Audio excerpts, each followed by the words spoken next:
আসসালামু আলাইকুম। আশা করি সবাই ভালো আছেন। আমিও আপনাদের দোয়ায় আল্লাহর অশেষ রহমতে ভালো আছি। তো অনেক দিন ধরে চেষ্টা করতেছিলাম তুর্কি সাইপ্রাস নিয়ে একটা ভিডিও তৈরি করব, কারণ অনেকেই আমার কাছে জানতে চাচ্ছেন তুর্কি সাইপ্রাসের ভিসার আপডেট এবং অন্যান্য প্রক্রিয়া সম্পর্কে। তো আসলে সময়ের অভাবে করতে পারতেছিলাম না। তো চেষ্টা করতেছি এখন থেকে শুধু গ্রিক সাইপ্রাস না, এটা বাদেও যে সমস্ত রাষ্ট্রে মোটামুটি ভিসা হচ্ছে বা হবে, তুর্কি সাইপ্রাস, ইভেন গ্রিসের একটা আপডেট খুব রিসেন্টলি আসতেছে, সেটা নিয়ে সার্বিয়ার কিছু বিষয় আছে, সেটা নিয়ে আমি আসলে একটু ভিডিওগুলো মেক করার চেষ্টা করব। তো যাই হোক, আজকে কাজের কথায় চলে আসি। তুর্কি সাইপ্রাসের ভিসাটা চালু হয়েছে, একথা সত্য। তো বিষয়টা এমন না যে আজকে ভিসা চালু হয়েছে আর কালকে থেকেই বাংলাদেশ থেকে কালকে থেকেই লোকজন এখানে ঢুকবে, আসলে কিন্তু এরকম না। ঠিক আছে, কিন্তু এই তুর্কি সাইপ্রাস নিয়ে অসংখ্য দালাল এবং প্রতারক চক্র বাংলাদেশে সক্রিয় আছে। এইটাই হলো মেন সমস্যা। আমি আজকে কথা বলবো সেই সমস্ত বিষয় নিয়ে। হ্যাঁ, তুর্কি সাইপ্রাসের ভিসা চালু হয়েছে ভাই, হয়েছে।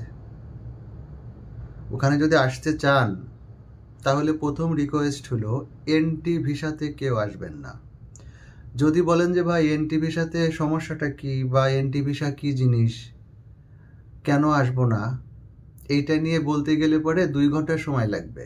1-2 কথায় এটার অ্যান্সার করা যাবে না। ওর ভিতরের গুরু রহস্য যদি ভেদ করতে চাই, ঠিক আছে, যদি কেউ জানতে চান পার্সোনালি নক করেন, আমি বলে দিব। ওইটা নিয়ে ভিডিও মেক করে, ভিডিওর ডিউরেশনটা এখন আর বাড়াইতে চাচ্ছি না। আসলে পরে চেষ্টা করবেন ওই দেশের যে টপ লেভেলের 10 থেকে 15টা বড় কোম্পানি আছে, ওই সমস্ত কোম্পানির ওয়ার্ক পারমিট ভিসায় আসার চেষ্টা করবেন।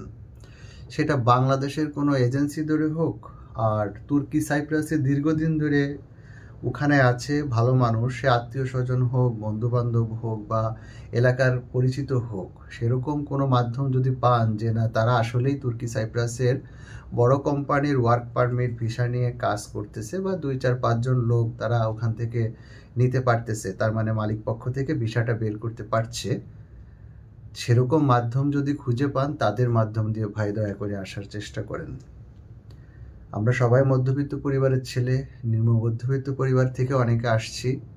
কষ্টের পয়সা, জমি জমা বন্দুক থুয়ে, ধার দেনা করে, বইয়ের গয়না বন্দুক রেখে, ঘটিবাটি বিক্রি করে, আমি সহ আমার মতো আপনারা অনেকে আসতে চাচ্ছেন। সবাই তো কোটিপতির ছেলে না, তাহলে আর আমরা বিদেশে আসতাম না। তো কষ্টের পয়সাটা ভাই যাতে আসার পরে পানিতে না যায়, ঠিক আছে। এনটি ভিসায় আসলে বিপদের শেষ নাই। দালাল আপনাকে যত রকম কথাই বলুক না কেন, যে না সমস্যা নেই, আসো 1 মাসের ভিসায় ভিসা লাগাই দিবানে, এ করে দেবো, তা করে দেবো, আপনিও আশায় বুক বাঁধে আছেন, জানে না অমক গেছে তমক গেছে। হ্যাঁ, তারা তো ভালো আছে।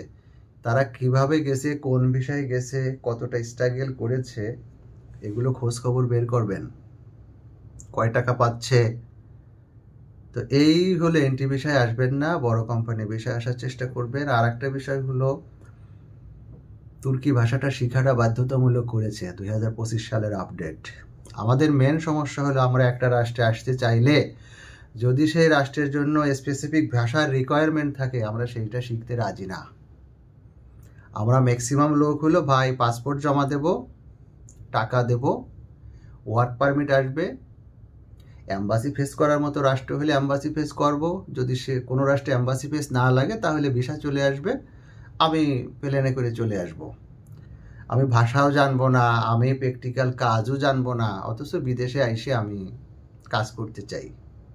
এটা হচ্ছে আমাদের ম্যাক্সিমাম বাংলাদেশি ভাইদের টেন্ডেন্সি। এইখান থেকে বের হয়ে আসেন ভাই।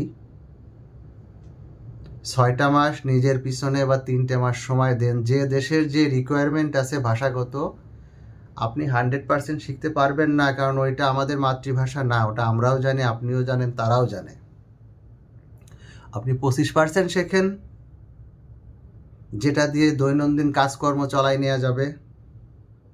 আমরা হাই হ্যালো করি না, সারাদিনে আমরা কতগুলো বাক্য ব্যবহার করি, বাবা মা, বন্ধু বান্ধব, বাচ্চা কাছে, ছেলে মেয়েদের সাথে, বন্ধু আত্মীয় স্বজনের সঙ্গে, রাস্তাঘাটে ওই কথাগুলো শেখার চেষ্টা করেন। তারপরে যে এই যে 1 থেকে 100 পর্যন্ত যে সংখ্যা একটা রাষ্ট্রের, সেটা চেষ্টা করেন শেখার। শুভ সকাল, শুভ রাত্রি, ভালো আছেন, কেমন আছেন, নাম কি, হ্যাঁ, এই জিনিসগুলো ওই দেশের ভাষায় চেষ্টা করেন। প্রতিষ্ঠানে ভর্তি হওয়ার দরকার নাই, ইউটিউবে অসংখ্য সোর্স আছে, সেইগুলো নিয়ে ঘাটাঘাটি করেন সেই রাষ্ট্রের ভাষা নিয়ে। প্রতিদিন 2-3 ঘন্টা শ্রম দেন, ইনশাল্লাহ শিখে যাবেন।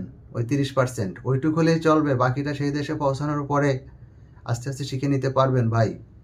তো এইটুক যার ভিতরে ধৈর্য নাই ভাই, তার বিদেশে আসার প্রয়োজন নাই। বাংলাদেশে থাকেন, ব্যবসা বাণিজ্য করেন, চাকরি বাকরি করেন, নইলে ফার্ম করেন।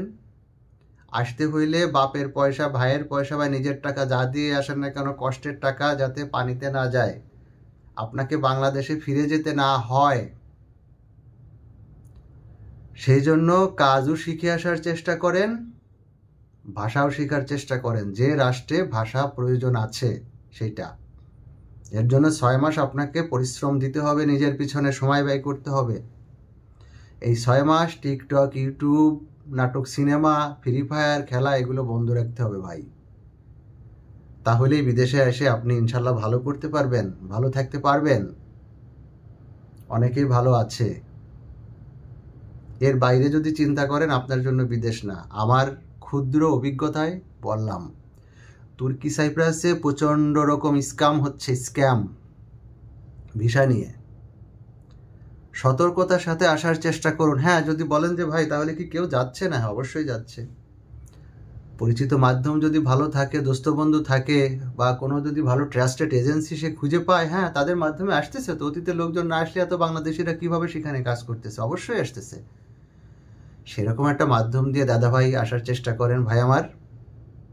তাড়াহুড়োর প্রয়োজন নাই, আমাকে 2 মাসের মধ্যেই যেতে হবে না, এত মাথা খারাপ হওয়ার প্রয়োজন নাই ভাই। আগে বাস্তবতা বোঝেন, খোঁজ খবর নেন।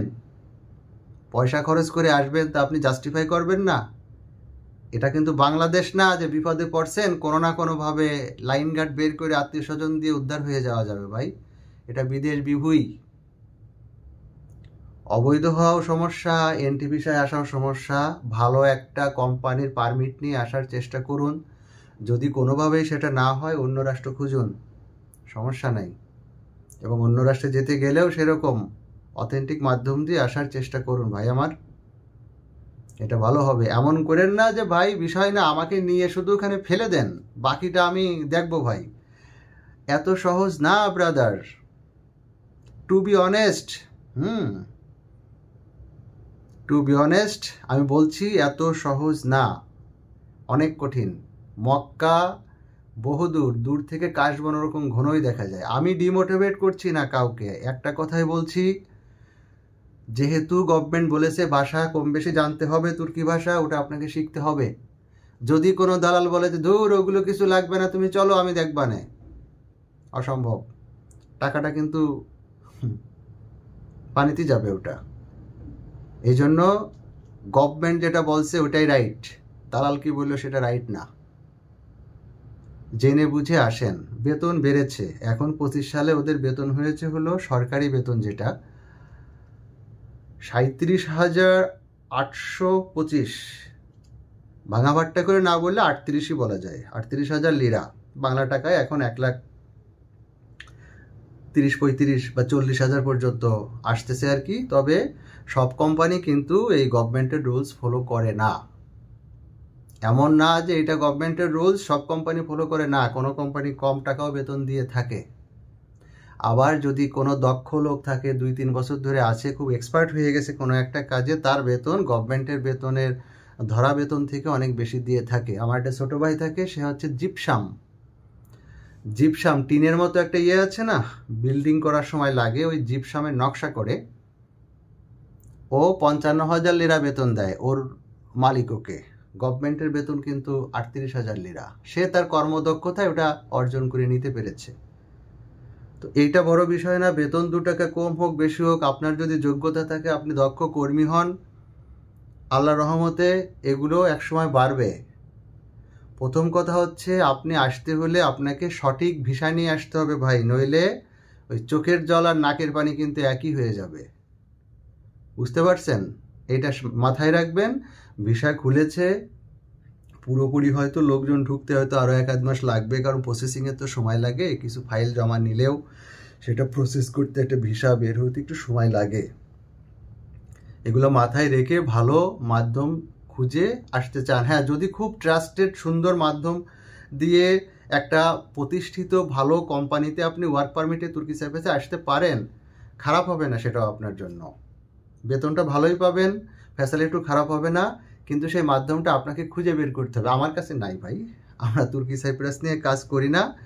যারা করে, যারা আসতে চাচ্ছেন খোঁজখবর করেন, হয়তো একসময় পেয়ে যাবেন, সেই মাধ্যম দিয়ে আসেন। আর নিতান্ত না পেলে অন্য রাষ্ট্র খোঁজেন। কিছু না হলে মধ্যপ্রাচ্যের যদি কোথাও ভালো ভিসা পান সেখানেও যেতে পারেন অল্প টাকা দিয়ে। ওইখান থেকে পরবর্তীতে আপনি মুভ করেন অন্য রাষ্ট্রে, সেটাও সম্ভব। কিন্তু ভাই প্রতারক চক্রের পাল্লায় পড়েন না, রিকোয়েস্ট। ভালো থাকবেন সবাই। আশা করি আবারও দেখা হবে সামনের কোনো একটা ভিডিওতে। চ্যানেলটি ভালো লাগলে সাবস্ক্রাইব করে পাশেই থাকুন। ধন্যবাদ সবাইকে।